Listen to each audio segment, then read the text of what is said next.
हम तेरे बिन अब रह नहीं सकते, तेरे बिना क्या वजूद मेरा, तुझसे जुदा कर हो जाएंगे तो खुद से ही हो जाएंगे जुदा।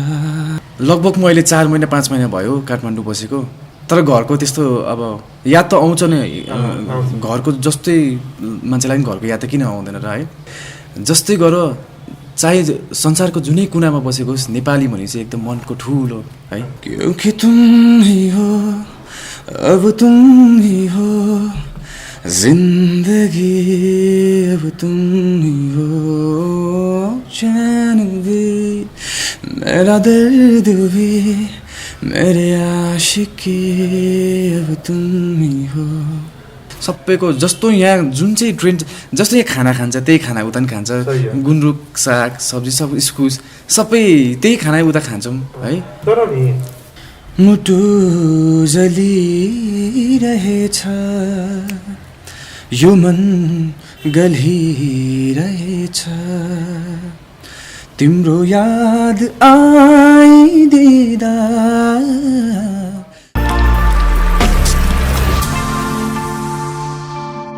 नमस्कार, म रविगत राज, सिक्किमबाट, सिक्किम साउथ सिक्किम टिमिटी स्टेटबाट। म विगत यहाँ 3 महिना 4 महिना भयो काठमाडौँ आएको र एकदमै रमाइलो भइरहेछ काठमाडौँमा।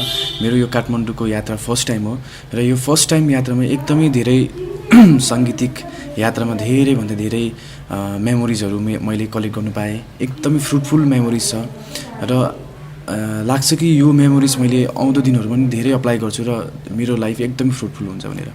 तपाईँले काठमाडौँ आउनुभन्दा यो ठाउँ, यो नेपाल कस्तो होला भन्ने तपाईँले सोच्नुभएको थियो? काठमाडौँ चाहिँ मैले सम्झेको थिएँ एकदमै प्लेन छ है, प्लेन छ। अभियसली नेपाल भनेपछि नेपालीहरू हुन्छ, हामी उता सिक्किममा नेपालीहरू छौँ, त्यसै सम्झेको थिएँ। प्लेनै रहेछ रहनु चाहिँ, तर कोही जग्गा पहाड पनि रहेछ है, सिक्किम जस्तै पहाडहरू रहेछ। जे होस् रमाइलो भयो, एकदम घुम्नु गयौँ हामी अस्तिको दिन त, रमाइलो भयो। तपाईँलाई नेपाली, यहाँका नेपालीहरूको व्यवहार चाहिँ कस्तो लाग्यो? भन्छ नि, जसो गर जे गर जतासुकै लैजाऊ मलाई, यो मन त मेरो नेपाली हो भने यस्तै है। जस्तै गर चाहे संसारको जुनै कुनामा बसेको होस्, नेपाली भने चाहिँ एकदम मनको ठुलो है। अब जस्तै हामी सिक्किममा छौँ, इन्डियामा होइन, त्यहाँको नेपाली यहाँको नेपालीमा कुनै अन्तर पाएन मैले। एकदमै आफ्नै घरमा छु जस्तो फिल भयो मलाई। जे नै गरे नि अब हामी एउटा नेपाली, एउटा गोर्खा भएपछि है, हाम्रो मन ठुलो छ। फिलै भएन कि म घरदेखि टाढो भएको छु भनेर। एकदमै धेरै माया पाएँ, काठमाडौँमा आएँ सेम माया पाएँ। इभन कन्टेस्टेन्टहरू, नेपालको कन्टेस्टेन्टहरू र इन्डियाको कन्टेस्टेन्ट हामीसँगै एउटा क्लोज क्याम्पमा बसेको थियौँ। कुनै दिन फिल भएन कि म फाल्टो कन्ट्रीको मान्छेसँग बसेको छु भनेर। आफ्नै मेरै दाजुभाइ, मेरै साथीहरूसँग बसेको जस्तो फिल भयो। रमाइलो गर्ने, खाना पकाएर खाने, एकदमै मजा आयो। तपाईँ घरमै आएको जस्तो फिल गर्नुभयो? लगभग मैले 4 महिना 5 महिना भयो काठमाडौँ बसेको, तर घरको त्यस्तो अब याद त आउँछ नै, घरको जस्तै मान्छेलाई पनि घरको याद त किन आउँदैन र है, घरको याद त आउँछ नै। तर पनि घरदेखि टाढो छु भनेर फिल चाहिँ भएको छैन। तर तपाईँ आउट हुँदाखेरि तपाईँ रोएको मैले देखेँ। हजुर होइन, त्यो त फेरि याद त सबैलाई हुन्छ नै। हजुर हजुर। त्यो रुन चाहिँ तपाईँलाई किन मन लागेको थियो? मैले सोचेको थिएँ कि म आउटै भयो पनि रुँदिनँ है, रुँदिनँ, किन रुनु र, अब भोइसको यात्रा टुङ्गेको हो, साङ्गीतिक यात्रा त गर्नु पनि धेरै छ भनेर मैले अब माइन्डलाई बनाइसकेको थिएँ। तर त्यहाँ मेरो जब त्यो भिडियो क्लिप देखाउँदाखेरि त्यो लगाइरहेको बुलाकी बेची भन्ने एउटा क्लिप आएको थियो। त्यो क्लिपले चाहिँ एकदम मन दुख्यो र फेरि किरण पनि मलाई हक गरेर रुइरहेको थियो। अब त्यो मान्छेको पनि माया लागिरहेको थियो। अन्त फेरि अब एक प्रकारको बोन्डिङ भइसकेको छ, हामी दाजुभाइको है एउटा बोन्डिङ भइसकेको छ र त्यो बोन्डिङले गर्दाखेरि नि एकदम मन दुख्यो। र त्यो स्टोरी मेन चाहिँ त्यो मेरो क्लिप देखाउँदाखेरि नै हो मलाई मन दुखेको। त्यो टाइममा चाहिँ मैले कन्ट्रोलै गर्न सकिनँ र रुइपठाएँ। अब के गर्नु, मान्छे हो, भावना जब त्यो फिलिङ्स आएपछि आफ्नो त्यो फिलिङ्सलाई व्यक्त त गरि नै हाल्छ। मलाई त्यो टाइममा इमोसन भएको थियो, अब रुइहालेँ। तपाईँ इन्डियामा हुँदाखेरि नेपाली गीतहरू गाउनुहुन्थ्यो? हजुर हामी हिन्दी गीत पनि सुन्छौँ तर साथसाथै नेपाली गीत पनि एकदमै फलो गर्छौँ अब नारायण गोपाल सरको है स्वर सम्राट नारायण गोपालदेखि लिएर भक्तराज आचार्यदेखि सबैको जस्तो यहाँ जुन चाहिँ ट्रेन्ड जस्तो यहाँ खाना खान्छ त्यही खाना उता पनि खान्छ गुन्द्रुक साग सब्जी सब इस्कुस सबै त्यही खाना उता खान्छौँ है तर नि भूगोलले हामीलाई के गरिदियो भने दुई देश बिचको सिमानाले हजुर बारी र बारी बनाइदियो हजुर होइन हजुर अहिले आएर तपाईँलाई फिल भयो नेपाल देखेपछि कि हामीसँग एउटा भावनात्मक सम्बन्ध पनि रहेछ सांस्कृतिक सम्बन्ध पनि रहेछ हजुर हजुर हाम्रो जीवनशैली एउटै रहेछ भन्ने तपाईँलाई लाग्यो हजुर एकदमै त्यस्तो लागिरहेछ अब यहाँनिर खानै मैले भने नि खानाकै कुरा गरेँ भने अब उता हामीले जे खाना खान्छौँ त्यही खाना खाइरहेको हुन्छ नभए त अब यस्तो नि भगवान्ले त बनाएको थियो एउटा संसार बनाएको तर पछि मान्छेले आएर एउटा बााउन्ड्री लाइन खिच्ने काम चाहिँ मान्छेले गरेको त्यो भगवान्ले त यो नेपाल यो इन्डिया भनेर त छुट्याइदिएको होइन नि त त्यो छुट्याउने काम त हामी मान्छेले गरेको हौँ बेला बखत नै एन्टी इन्डिया मुभमेन्टहरू हामी हेरिरहेका हुन्छौँ हजुर हजुर इन्डियन भनेपछि तपाईँको चाहिँ खराब हुन् यिनीहरूलाई तपाईँको चाहिँ नेपालमा निषेध गर्नुपर्छ यिनीहरूले त्यस्तो अहिले पनि विभिन्न सिमानामा घटनाहरू भइरहेका छन् होइन त्यो हुँदाखेरि चाहिँ तपाईँलाई कस्तो लाग्दो रहेछ हामी एकै हौँ भन्दा भन्दै पनि हामीलाई त छुट्याउने काम सिमानाले गरेको छ हजुर त्यो कस्तो हो भने बोरामा एउटा आलु कुहिएको छ है अब जब यस्तो नि एउटा एप्पललाई तपाईँले खानुभयो त्यो एप्पल खाँदाखेरि कुहिएको छ त त्यसको मतलब यो होइन कि सबै एप्पलै कुहिएको छ भनेर समाजमा छन् त्यस्तो है त्यो टक्सिक मान्छेहरू छन् त्यो मान्छेले गर्दाखेरि एउटा नराम्रो छाप छोडिरहेको छ इन्डियाप्रति त त्यस्तो होइन हामी पनि उता मान्छे एकदम राम्रो छौँ है तर समाजको त्यही हो कोही एक दुईजना मान्छेले गर्दाखेरि चाहिँ त्यस्तो खाके के भन्नु त्यस्तो खाके छाप छोडिरहेको छ इन्डियाप्रति त्यस्तो हो खराब नियतका उता पनि छन् यता पनि छन् त्यो खराब नियतका मान्छे जहीँ पनि छन् तपाईँ अहिले युएसएमा जानुभयो भने युएसएमा पनि त्यस्तो मान्छे छन् अहिले रेसिजम भने अब अहिले कहाँनिर बेसी हो युएसएतिर भइरहेको छ होइन कालो गोरो भन्ने छुट्याउने तर यहाँनिर इन्डिया नेपालमा भयो अहिले त्यो चिज हटिँदै गइरहेको छ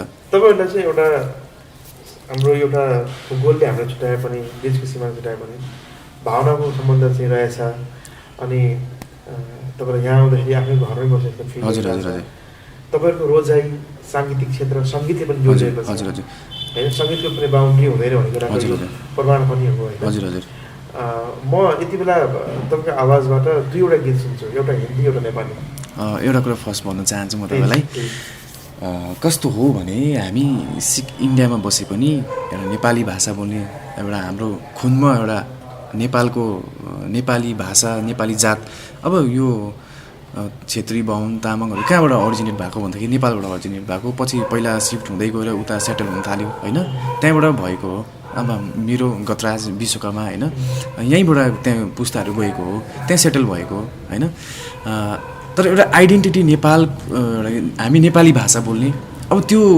नेपाली भाषा गीत लिएर म कहाँको जानु होला कुन चाहिँ जग्गामा जानु र म मुम्बईमा गएर भएन कलकत्ता गएर भएन कहाँ जानु त्यो आफ्नो त्यो गीतलाई प्रस्तुति गर्नु आफ्नो भएको त्यो संस्कृति कलालाई देखाउने कहीँ त मञ्च त छ नि त नेपालमा छ त्यही भएर हामी चाहे जहाँसुकैको होस् अस्ट्रेलिया युएसएबाट आएको छ है आफ्नो त्यो नेपाली पहिचानलाई यहाँनिर सो गर्नुको लागि आइरहेको छ नेपाली आफ्नो कलालाई देखाउनुको लागि आइरहेको छ भनेपछि नेपालमा यो भोइसले यस्तो ठुलो काम गरेको छ जहाँ चाहिँ हामीले आफ्नो कल्चरलाई आफ्नो भाषालाई होइन आफ्नो भएको त्यो सब कुछ त्यो कलालाई देखाउनुको लागि नेपालमा आएको र नेपालले पनि हामीलाई माया गर्नुभएको छ एक्सेप्ट गर्नुभएको छ त्यत्रो इन्डियाबाट यत्रो दिनसम्म यहाँ नेपालमा शरण दिनुभएको छ होइन आफ्नो कलालाई प्रस्तुत गर्नुको लागि त्यसको लागि धेरै धेरै धन्यवाद पनि भन्न चाहन्छु धेरै माया तपाईँ पाउनुभएको छ हजुर एकदमै धेरै फ्यानहरू तपाईँको अहिले बढेको छ हजुर एकदम तपाईँलाई मन पराउने तपाईँको आवाजमा मन पराउने धेरै हुनुहुन्छ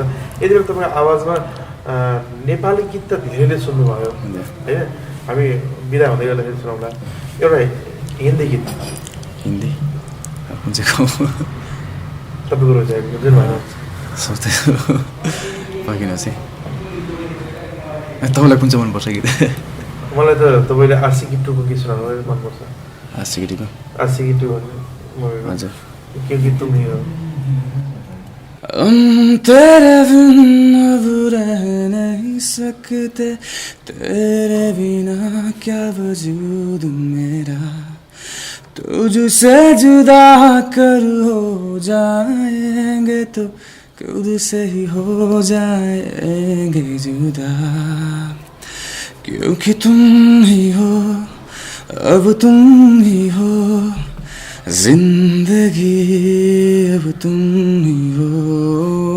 चैन भी, मेरा दर्द भी, मेरे आशिकी, अब तुम ही हो। मुटु जलिरहेछ, यो मन गलिरहेछ, तिम्रो याद आइदिँदा आँसु त्यसै बगेछ, आँसु त्यसै बगेछ, मुटु जलिरहेछ। अब जहाँ जता हामीलाई भूगोलले हजुर वरिपरि बनाए पनि हजुर होइन, हामी एउटा मानव जाति हौँ र हामी जहाँ रहे पनि जसो रहे पनि हामीले संस्कृति भाषाले हजुर जोडेको छ, हजुर हजुर भावनाले जोडेको छ हजुर हजुर होइन। यो सन्देश तपाईँ कसरी प्रभावित गर्नुहुन्छ? अब हामी हाम्रो मेन उद्देश्य भनेको नै के हो भने हाम्रो नेपालीलाई बचाउने, हाम्रो कल्चरलाई होइन जीवित राख्ने, चाहे जहाँसुकैको होस्, अमेरिकाको होस्, सिक्किमको होस्, जहाँसुकैको होस्, आफ्नो आफ्नो ठाउँबाट आफ्नो आफ्नो भरसक जति सक्यो त्यसलाई कन्ट्रिब्युट गर्नुपर्छ। अब हामीले सोसाइटी होइन नेपालमा हाम्रो कल्चरलाई अगाडि बढाउनुको लागि हामीले आफ्नो अफोर्टले जति सक्छ है, अब किरणले कति सक्छ आफू उसको एकैछिन है। जस्तो आज मैले इन्डियासँग गरेर गयो, आज 55 लाखभन्दा बढी नेपाली इन्डियामा छन्। हजुर नेपालको 3 करोड जनसङ्ख्यामा 55 लाखभन्दा बढी नेपाली इन्डियामा छन्। त्यहाँबाट नेपालीहरू रोजगारी गरिरहेका छन्। हजुर हजुर र 55 लाखका परिवारहरू नेपालमा कति होला? हजुर हजुर हजुर प्रत्येक परिवार इन्डियासँग जोडिएको छ हजुर हजुर होइन। यो सम्बन्ध चाहिँ कायम राख्नको लागि, यो सम्बन्धलाई एउटा राम्रो वेल बनाउनको लागि चाहिँ के गर्नु पर्ला जस्तो? इन्डिया र नेपाल बिचको सम्बन्ध कस्तो हुनुपर्छ? यस्तो इक्जाममा हो त अलिक टफ क्वेसन आयो। हुन्छ है भनौँ।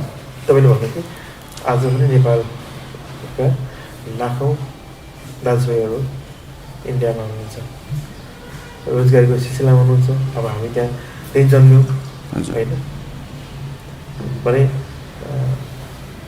पात्र खराब हुनुपर्छ, तर सिङ्गो मुलुक हामी खराब हुन्छौँ। आज पनि कति नेपालका है धेरैजना मानिस इन्डियामा गएर आफ्नो जीविका चलाइरहेको छ होइन। इन्डियाको पनि नेपालमा आएर आफ्नो जीविका चलाइरहेको छ, एकअर्कामा ब्यालेन्स भएर बसिरहेको छ है। र अब हाम्रो इन्डिया र नेपालको यो सम्बन्धलाई स्ट्रङ बनाउनुको लागि के गर्नुपर्छ भन्दाखेरि यही सोचहरू भयो। जसै नेपालले द भोइस अफ नेपाल भनेर निकाल्नुभयो है, यहाँनिर हामी इन्डियाको नेपाली भाषा बोल्ने, नेपाली गीतलाई मन पराउने, रुचाउने, कल्चर नेपाली फलो गरिरहेको मान्छेहरू जति पनि छ यहाँ नेपालमा आएर अब आफ्नो ट्यालेन्टलाई सो गरिरहेको छ भने अब नेपालको पनि जस्तै अहिले फेमस है सुशान्त खत्री सर हुनुहुन्छ, उहाँ पनि नेपालबाट इन्डियामा गएर आफ्नो ट्यालेन्टलाई सो गर्यो भने उहाँको त्यो प्रितम आचार्य भयो होइन, उहाँले सारेगामापा मेनका पौडेलजी हुनुहुन्छ, उहाँले नै आफ्नो ट्यालेन्टलाई गएर यहाँ नेपालकै हुनुहुन्छ र पनि इन्डियामा गएर एउटा अब यो कुराले के गर्छ भने यहाँले पनि इन्डियालाई त्यतिकै रुचाउनुहुन्छ, माया गर्नुहुन्छ र हामीले पनि इन्डियाबाट आएर नेपाललाई त्यतिकै माया गरिरहेको छौँ र एक ब्यालेन्स भइरहेको छ। यहाँको आर्टिस्टहरू इन्डिया गएर गर्नुहुँदैछ, हाम्रो इन्डियाको आर्टिस्टहरू नेपालमा आएर गरिरहेको छौँ। यही नै हो नि, यसले नै हाम्रो सम्बन्ध एकदम ठुलो पार्छ। अब म पश्चात अब मेरो भाइ बहिनीहरू नै भोलिको दिनमा आएर नेपालमा आउँछौँ भने यो सिलसिला जारी नै भइबस्नेछ र यही चिजहरूले यही कल्चर एक्सचेन्ज गर्दैछौँ, जुन काम हामीले गरिरहेको छौँ यही चिजले नै हो हाम्रो कन्ट्रीको एउटा हुन्छ नि बोन्डिङ स्ट्रङ पार्ने र पार्नु पनि पर्छ हामी है। हस् रवि, तपाईँको महत्त्वपूर्ण समय र संवादको लागि धेरै धन्यवाद छ।